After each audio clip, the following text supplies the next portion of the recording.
Good afternoon, everyone, and welcome to our first and hopefully many DEI events, Building Community Equity and Inclusively in Real Estate. We are so happy you're joining us today for a 4-hour DEI, Diversity, Equity, and Inclusion education. We have a great line of presenters, starting with Tim Wise, Caprice, Hollins, and ending with Parfait, Bassale.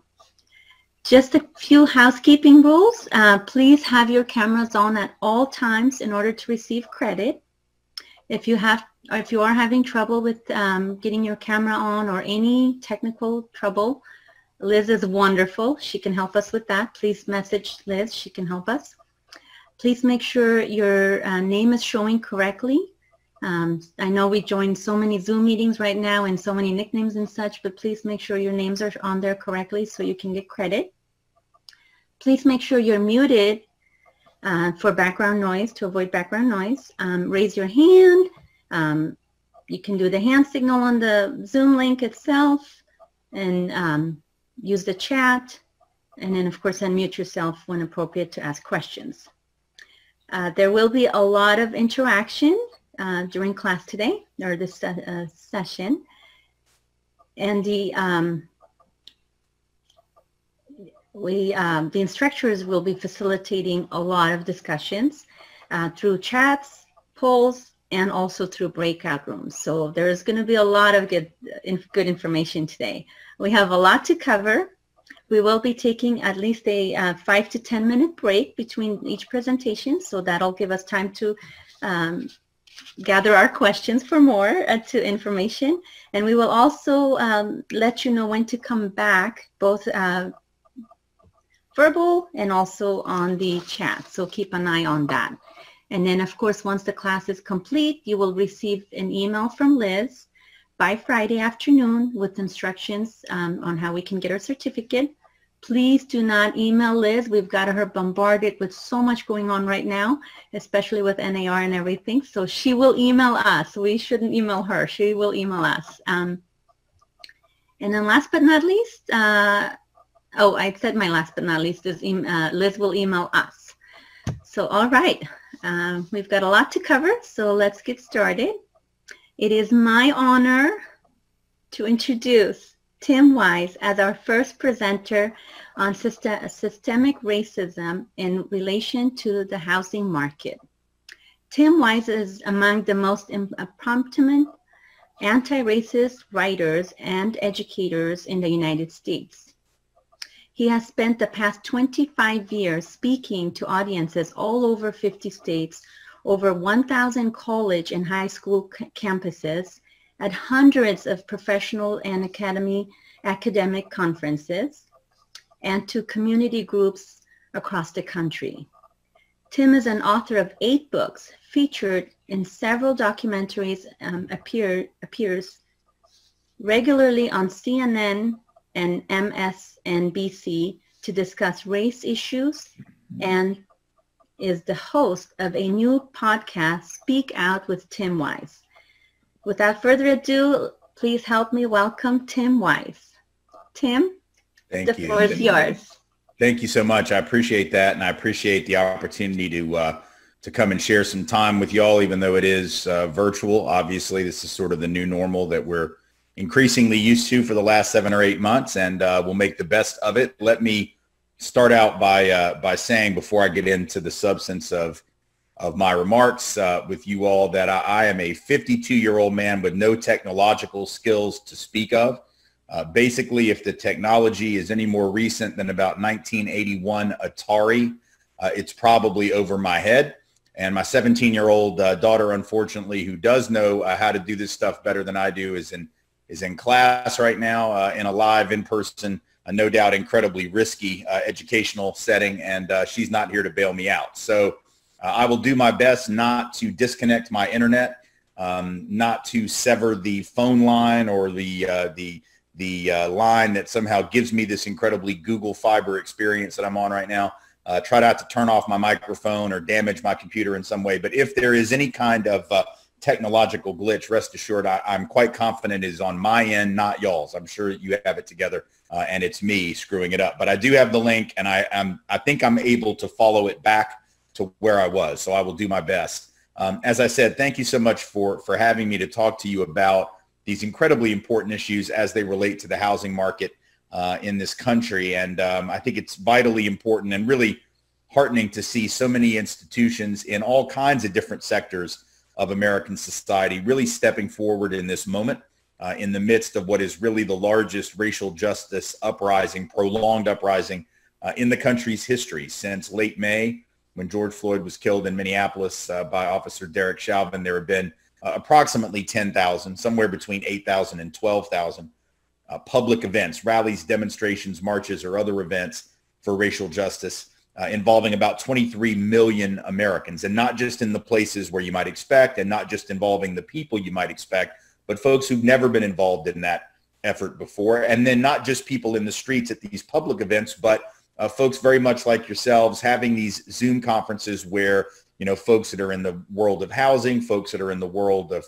public health, folks that are in the world of education and various elements of the labor market and various industrial sectors sort of coming forward to ask this question: how do we meet this moment, and how do we take part in a conversation about how we're going to create a more racially equitable society, not just in the areas of law enforcement and the criminal justice system, which is obviously where this latest upsurge has been focused, but also how are we going to create a more racially equitable and just society throughout the country, whether we're talking about in our schools, in our labor market, housing market, public health, or any other institutional space. So it's great to see so many people asking that question. It's also, I'll be very honest with you, as someone who's done this work for 30 years, it's also a bit frightening in the sense that I know that when movements grow very rapidly, and when all of a sudden millions of people are coming out of the woodwork in a positive way, but nonetheless sort of coming out for the first time as showing interest in these issues and wanting to get serious about these issues, there is the danger of going, 0 to 100 in about 4.5 seconds, right? There's a reason that those street racing cars that do that, you don't, go 0 to 100 in 3.5 or 4 seconds and then drive that same car to the store to get a carton of milk. You probably blow out the engine in that 3 or 4 seconds, and you have to do a little tinkering under the hood to rebuild it. You can't have a bonfire that constantly burns on the highest flame because it'll consume its fuel source. So I do get a little concerned that sometimes when movements explode, as this has, that we get caught up in the drama of it, and we get caught up in the headline grabbing, attention grabbing stuff of it, which is important. And those rallies and demonstrations and protests, all of them very important part of the picture. But about 90% of the work that we have to do as a society to create racial justice isn't actually that. That's sort of the 10% like the iceberg that's above the waterline, right? And the 90% is beneath. It's what we do every day. It's what our teachers do in schools. It's what our doctors and healthcare professionals do on the job. It's what our employers do. It's what realtors do in terms of how they approach and meet the challenge of racial equity in the housing market. So all of us have got roles to play. Those roles are not all the same. They're not all going to play out the same way, but we all have to take seriously our responsibilities, not just within our professional capacities, but also just as citizens and as residents of this country, to build a different and better nation than the one that was given to us and has been passed down intergenerationally. So the question is, how do we do that? And I think, if there's one sort of rule up front that I would say is critical towards sustaining the momentum of this current moment and making sure that racial equity is a priority in all of these different arenas, the first and foremost rule is to be honest. Because honesty about how we got in the current predicament is going to be absolutely indispensable to getting out of that predicament. You cannot solve a problem if you do not understand very clearly what its origins are. And that may seem obvious. It may seem so obvious that it doesn't need to be articulated. But what I've learned in that 30 years of doing this work is that when it comes to issues of racial inequity and racial exclusion and racial injustice, we are not apparently very clear on how things came to be. Sometimes I feel that we think it was just sort of accidental or incidental that we ended up such a racially unequal society. But in fact, of course, that was how the society was structured from the very beginning. I mean, when Thomas Jefferson wrote those pretty words that all men are created equal, endowed by their creator with certain inalienable rights, he owned several hundred human beings at that very moment. So it's rather obvious that when he wrote those words, he wasn't thinking about really all men or all people, or he was, but he only defined certain folks, particularly white folks, as people, as human. And so inequality was structured from the beginning. It was baked in. It's not like a phone. You know, every morning I wake up and I get on my phone and I notice there are all these app updates, right, that they send me from the app store every night. And the app updates are usually just what they call bug fixes, right? You look at it, it's some glitch or some bug in the app and they're sending you a patch. Well, that's not what this is, right? Inequality in America is not a glitch. It's not a bug. It's a feature of the system. And to say that is not meant to be overly harsh or judgmental. It's just to be honest historically, that inequality was intended from the beginning, whether we're talking about in the world of schooling, whether we're talking about in the labor market in terms of housing, who could live where and who could not, the criminal justice system as it came to be. All of these things were structured with inequality really quite deliberately baked in.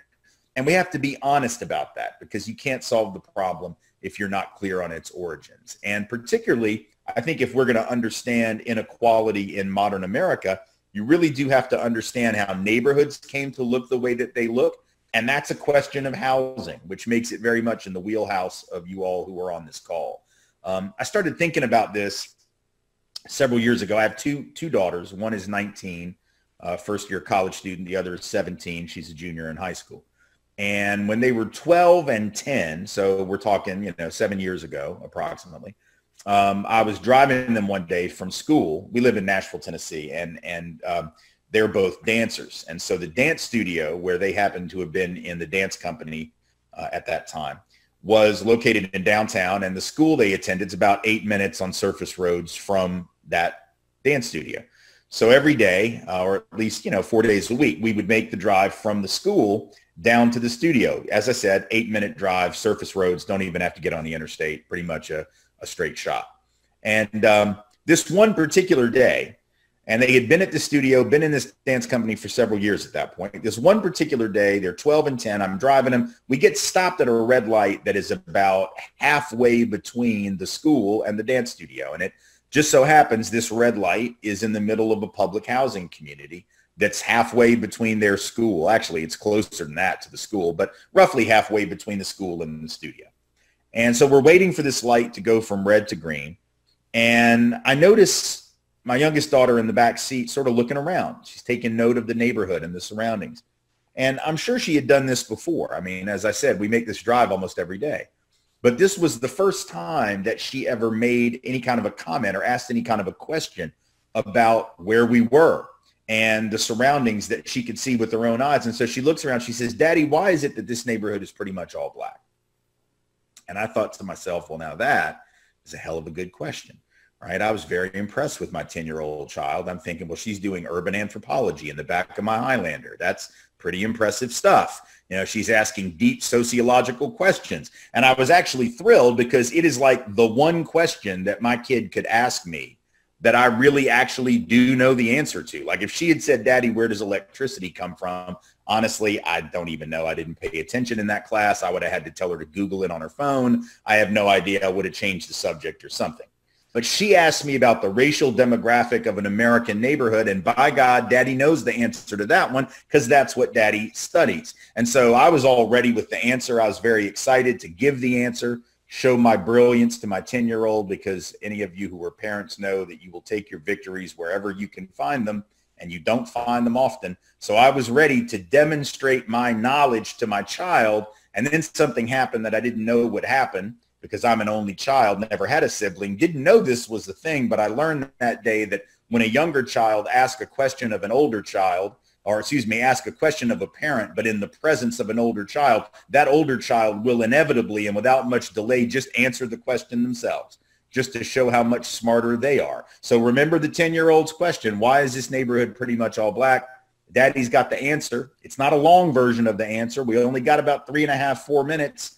before we're at the studio, and I can't give them the PhD level answer because I don't have a PhD and they're 10 and 12. But I had the elevator speech 3.5 minute version ready to go. And then the 12-year-old jumps in with her own answer, and she says redlining, and I just about wrecked the car because I had no idea where she would have heard that, how she would have understood that, right? And the 10-year-old said, I don't know what redlining is. I said, I don't think your sister knows what redlining is, but that was a really good guess. Now, actually, it's not actually quite accurate, but she's 12, so I'm going to cut her some slack. Redlining isn't how the neighborhood became black. It is one of the reasons why the neighborhood stayed poor. So she was identifying something using a word that she had heard, not quite accurately, but come on, y'all, she's 12. I'm going to give her partial credit, let her retake the test. So I had 3.5 minutes to give her the version of why this neighborhood looked the way that it did, and I did. I broke that down for her and for her sister.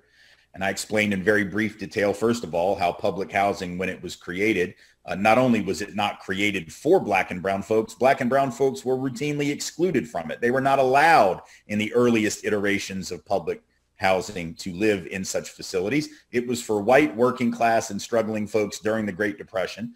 But of course, what the government did was, in the same time frame that it was creating what we now think of as public housing, it also created some other government-backed programs, FHA loans, later VA loans, later GI Bill benefit programs, which theoretically were open to everyone, but in practice really weren't. They weren't open to all, not even all veterans or returning veterans, in the way that they actually played out.